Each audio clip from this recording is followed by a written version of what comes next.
પતિને ટેકો આપવા માટે નાના પાયેથી કામ કરવાનું શરૂ કર્યું હતું। આજે નેહાબેનની પાણીપુરી નામની બ્રાન્ડ આ ગૃહિણીની ઓળખ છે।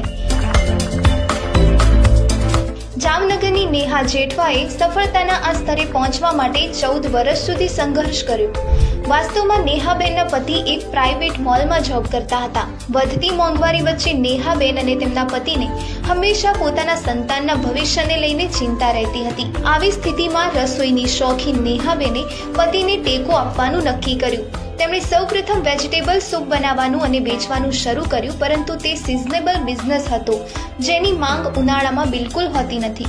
આ ધંધામાં નિષ્ફળ ગયા બાદ તેમને લોકોના ઘણા ટોણા સાંભળવા પડ્યા। નેહાબેને ટોણાનો જવાબ આપવાને બદલે પોતાના પ્રયત્નો અને મહેનત ચાલુ રાખી અને પાણીપુરીના સ્ટોલથી નવી શરૂઆત કરી। ઘર અને બાળકોની જવાબદારીની સાથે નેહાબેને પાણીપુરીનો ધંધો એકલા હાથે સંભાળ્યો।